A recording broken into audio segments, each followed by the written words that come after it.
శ్రీ విష్ణు సహస్రనామ స్తోత్ర వైభవం. విష్ణు సహస్రనామ స్తోత్రం అత్యంత ప్రాచుర్యం కలిగిన వైదిక ప్రార్థనలలో ఒకటి. సహస్రం అంటే 1000. అంటే ఈ స్తోత్రంలో 1000 నామాలు ఉంటాయి. ఇది శ్రీ మహావిష్ణువు యొక్క 1000 నామాలను సంకీర్తనం చేసే స్తోత్రం.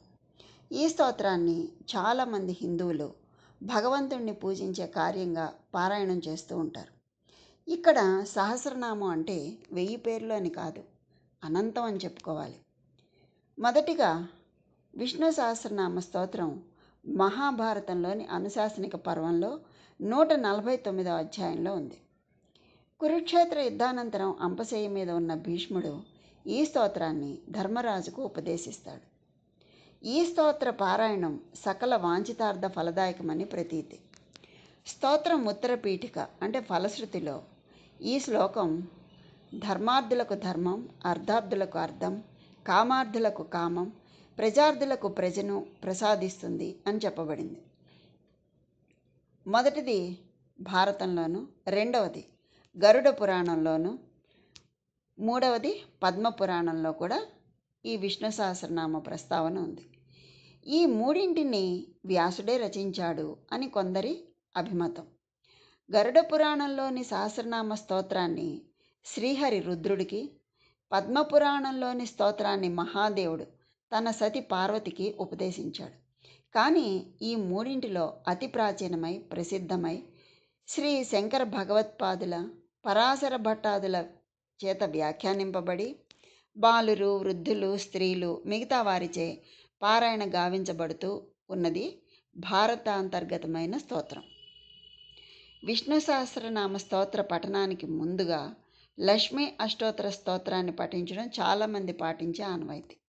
చాలా స్తోత్రాల్లో లాగానే విష్ణు సహస్రనామ స్తోత్రంలో వివిధ విభాగాలు ఉన్నాయి. ప్రార్థనా శ్లోకాలు, స్తోత్రం ఆవిర్భవించిన సందర్భం, ఈ వివరణ అన్నీ కూడా పూర్వపీఠికలో ఉన్నాయి. ముందుగా వినాయకుడికి, విశ్వక్సేనుడికి, వ్యాసునికి, ఆపై విష్ణువుకు ప్రణామాలతో స్తోత్రం ప్రారంభమవుతుంది. ఈ స్తోత్ర కథ ఎలా మొదలవుతుంది? ధర్మరాజు అడిగిన ప్రశ్నలతో మొదలవుతుంది. అనేక పవిత్ర ధర్మాలను విన్న తర్వాత ధర్మరాజు భీష్ముడిని అడిగిన 6 ప్రశ్నలు. ఆ 6 ప్రశ్నలే ఈ స్తోత్ర కథ. ఏంటి 6 ప్రశ్నలు అంటే, కిం ఏకం దైవతం లోకే అంటే లోకంలో ఒక్కడైన దేవుడు ఎవరు అంటే ఒక్కడైన పరమాత్ముడు ఎవరు? రెండవ ప్రశ్న, కిం వాపి ఏకం పరాయణం, కిం వాపి ఏకం పరాయణం అంటే జీవితానికి పరమపదమైన గమ్యం ఏమిటి? మూడవది, స్తువంతః కం ప్రాప్నుయు మానవాహ శుభం, ఏ దేవుణ్ణి స్తుతించటం వలన మానవులకు శుభములు లభిస్తాయి?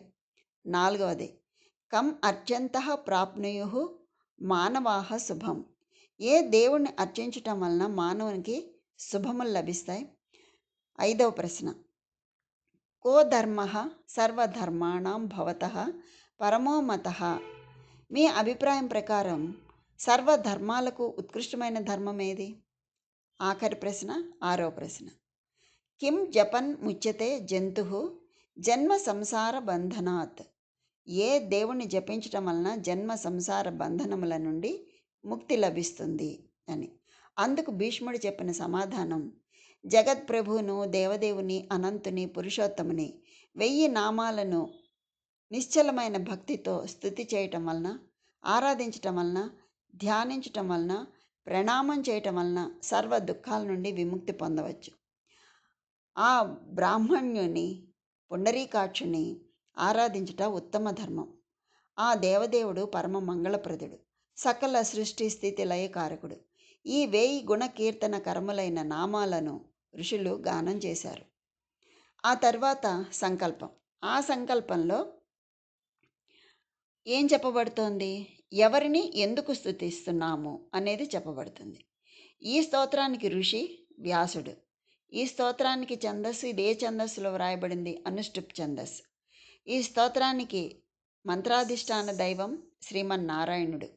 బీజం అమృతాంశోద్భవ భాను, శక్తి దేవకీనందన స్రష్ట, మంత్రం ఉద్భవ క్షోభన దేవ, కీలకం శంఖభృత్ నందకి చక్రి, అస్త్రం సారంగధన్వ గదాధర, నేత్రం రథాంగపాణి రక్షోభ్య, కవచం త్రిసామ సామగ సామః, యోని ఆనందం పరబ్రహ్మ, దిగ్బంధం ఋతు సుదర్శన కాల.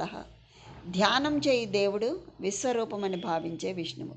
చేసే పని సహస్రనామ జపం. కారణం శ్రీ మహావిష్ణు ప్రీతి కొరకు.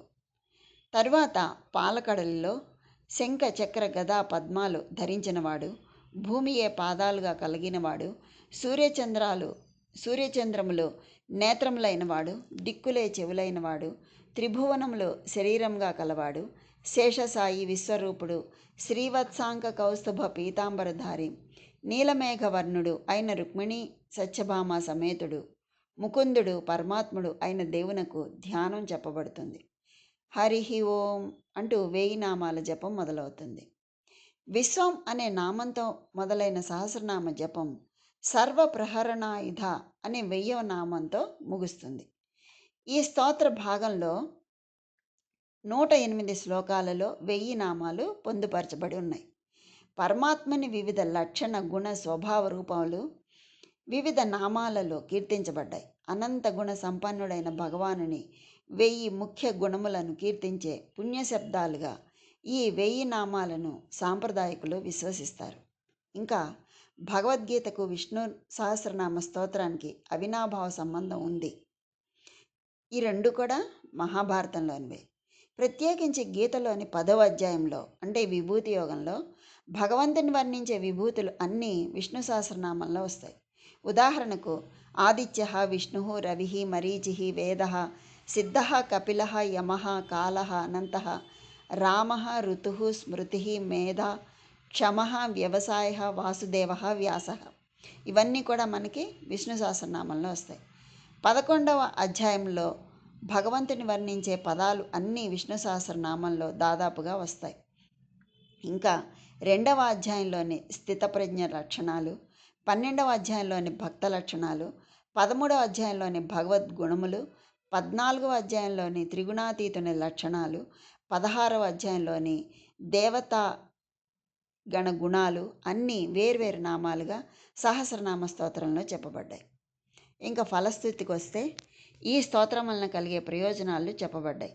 ఏంటంటే ఈ దివ్య కేశవ కీర్తనను వినేవారికి చదివేవారికి ఏ విధమైన అశుభములు కలుగవు. బ్రాహ్మణులకు వేదవేద్య గోవులు లభిస్తాయి. క్షత్రియులకు విజయం, వైశ్యులకు ధనం, శూద్రులకు సుఖము లభిస్తుంది. ధర్మం కోరువారికి ధర్మం, ధనం కోరేవారికి ధనము అబ్బుతుంది.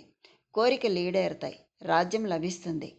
భక్తితో వాసుదేవుని నామాలను ఆ వాసుదేవుడి నామాలను శుచిగా కీర్తించే వారికి కీర్తి, శ్రేయస్సు, ప్రాధాన్యత లభిస్తాయి. వారి రోగాలు హరిస్తాయి. వారికి బలము, తేజము కలుగుతుంది. పురుషోత్తముని స్తుతి చేసేవారిలో వ్యాధిగ్రస్తులు ఆరోగ్యవంతులవుతారు. బంధితులకు స్వేచ్ఛ లభిస్తుంది. భయం నుండి విముక్తి కలుగుతుంది. ఆపదలు తొలగిపోతాయి. అట్టి భక్తుల కష్టాలు కడతేరుతాయి. వాసుదేవుని భక్తులకు పాపములు తొలగిపోతాయి. వారికి అశుభములు, జన్మ మృత్యు జర వ్యాధి భయాలు ఉండవు. సుఖము, శాంతి, సిరి, ధైర్యము, కీర్తి, సస్మృతి లభిస్తాయి. పుణ్యాత్ములవుతారు. సకల చరాచర జీవాలు, గ్రహ నక్షత్రాదులు, దేవతలు వాసుదేవుని ఆజ్ఞానుబద్ధులు. జనార్దనుడే సకల వేద జ్ఞాన విద్యాస్వరూపుడు. ముల్లోకాల్లో వ్యాపించిన విష్ణువు ఒక్కడే. వ్యాసునిచే కీర్తింపబడిన ఈ స్తవాన్ని పఠించిన విన్న ఎడల శ్రేయస్సు, సుఖము లభిస్తాయి. అవ్యయుడైన విశ్వేశ్వరుని భజించిన వారికి పరాభవము ఎన్నడూ జరగదు. ఈ స్తోత్రంతో కలిపి చదివే ఈ స్పష్టమైన ఫలశ్రుతి మహాభారత పాఠంలో అంతర్గత విభాగం. భాష్యకారులు తమ వ్యాఖ్యలలో ఫలశ్రుతిని కూడా వివరించారు. ఇంకా కొన్ని ఉపదేశాలు ఉన్నాయి. అవేంటంటే అర్జునుడు పద్మనాభ, జనార్దన అనురక్తులైన భక్తులను కాపాడు అని శ్రీకృష్ణుని కోరగా శ్రీకృష్ణుడిచ్చిన సమాధానం, నా 1000 నామాలు స్తుతించగోరేవారు ఒకే ఒక శ్లోకాన్ని స్తుతించినా కానీ నన్ను పొందగలరు. వ్యాసుడు చెప్పాడు, ఏంటది? ముల్లోకములు వాసుదేవుని వలన నిలిచి ఉన్నాయి. అన్ని భూతములలోనూ వాసుదేవుడు అంతర్యామి. వాసుదేవునకు నమోస్తుతులు అన్నాడు. అలాగే పార్వతి, ప్రభో ఈశ్వర, విష్ణు సహస్రనామాన్ని పండితులు నిత్యం క్లుప్తంగా ఎలా పఠిస్తారు తెలియచేయండి అని అడుగగా ఈశ్వరుడు ఇలా చెప్పాడు. శ్రీరామ రామ రామ అని రామనామాన్ని ధ్యానించాలి. రామనామము 1000 నామాలకు సమానం. శ్రీరామ రామ రామేతి రమే రామే మనోరమే సహస్రనామ తత్తుల్యం రామనామ వరాననే అని ఈశ్వరుడు పార్వతికి చెప్పాడు. బ్రహ్మ ఏమని చెప్పారు? అనంతుడు వేలాది రూపాలు, పాదములు, కనులు, శిరస్సులు, భుజములు, నామాలు గల పురుషునకు నమోస్తు సహస్రకోటి యుగాలు ధరించిన వానికి నమస్కారములు అని చెప్పాడు. సంజయుడు చెప్పిందేంటి? యోగీశ్వరుడైన కృష్ణుడు, ధనుర్ధారియగు అర్జునుడు ఉన్న చోట ఐశ్వర్యము విజయము నిశ్చయంగా ఉంటాయి అని. భగవానుడు చెప్పిందేంటి? ఇతర చింతనలు లేక నన్నే నమ్మి ఉపాసన చేసేవారికి యోగక్షేమాలు నేనే వహిస్తాను. ప్రతి యుగంలోనూ దుష్ట శిక్షణకు, సాధురక్షణకు నేనే అవతరిస్తాను అని చెప్పాడు. నారాయణ నామస్మరణ ప్రభావం ఏంటో కూడా తెలియజేస్తున్నారు. దుఃఖితులైన వారు, భయగ్రస్తులు, వ్యాధి పీడితులు కేవలము నారాయణ శబ్దానికి సంకీర్తించిన ఎడల దుఃఖము నుండి విముక్తులై సుఖాన్ని పొందుతారు. అలాగే సమర్పణ కూడా చేసుకోవాలి. ఎలాగా? శరీరము చేత కానీ, వాక్కు చేత కానీ, ఇంద్రియాల చేత కానీ, బుద్ధి చేత కానీ, స్వభావం చేత కానీ చేసే కర్మలన్నింటినీ శ్రీమన్నారాయణునికే సమర్పిస్తున్నాను. భగవంతుడా, నా స్తోత్రంలోని అక్షర పద మాత్రా లోపాలను క్షమించు. నారాయణ నీకు నమస్కారం అన్న ప్రణతులతో ఈ స్తోత్రం ముగిస్తుంది. అయితే ఈ పారాయణకు కుల మత పట్టింపులు లేవు. బ్రాహ్మణులకు, వైశ్యులకు, క్షత్రియులకు, శూద్రులకు వచ్చే ప్రయోజనాలన్నీ కూడా ఫలశ్రుతిలో స్పష్టంగా ఉన్నాయి. పారాయణకు పెద్దగా శక్తి సామర్థ్యాలు, ఖర్చు అవసరం లేదు. శ్రద్ధ ఉంటే చాలు. ఫలశ్రుతిలో చెప్పిన విషయాలు విశ్వాసాన్ని పెంచుతాయి. పేరు మోసిన పండితులు ఈ స్తోత్రానికి వ్యాఖ్యలు రచించి ప్రజల విశ్వాసాన్ని ఇనుమడింపచేశారు. విష్ణు సహస్రనామ స్తోత్ర పారాయణం గృహస్థులకు అనుకూలమైన పూజా విధానం. అన్ని శ్లోకాలను అంటే పూర్వపీఠిక, స్తోత్రం, ఉత్తరపీఠిక ఈ క్రమంలో చదవడాన్నే పారాయణం అంటారు. పెద్దగా ఈ పారాయణానికి ప్రత్యేకించి విధి విధానాలు ఏమీ లేవు. అంగన్యాస, కరన్యాసాలు పారాయణానికి ముందు చేయటం ఒక ఆచారం. చాలామంది విష్ణు సహస్రనామ పారాయణానికి ముందు కానీ తర్వాత కానీ లక్ష్మీ అష్టోత్తర నామాన్ని పారాయణం చేస్తారు. భక్తి ముఖ్యమని సామాన్యమైన ప్రజలు కూడా మామూలు పూజకు పాటించే నియమాలు పాటిస్తే చాలు, కానీ ఆ నియమాలను పాటించడం సరి అయినదని భావ్యమని చెప్తారు.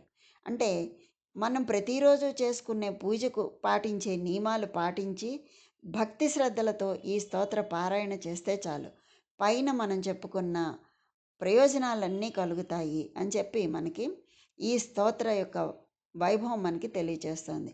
అంత గొప్పదైనటువంటి ఈ స్తోత్రాన్ని ఇచ్చిన వ్యాస భగవానునికి, ఈ స్తోత్రానికి భాష్యాన్ని అందించిన జగద్గురువులు శ్రీ ఆది శంకరాచార్యునికి నమస్కరించుకుంటూ ఆ శ్రీ విష్ణుమూర్తి యొక్క అనుగ్రహం అందరికీ కలగాలని కోరుకుంటూ స్వస్తి.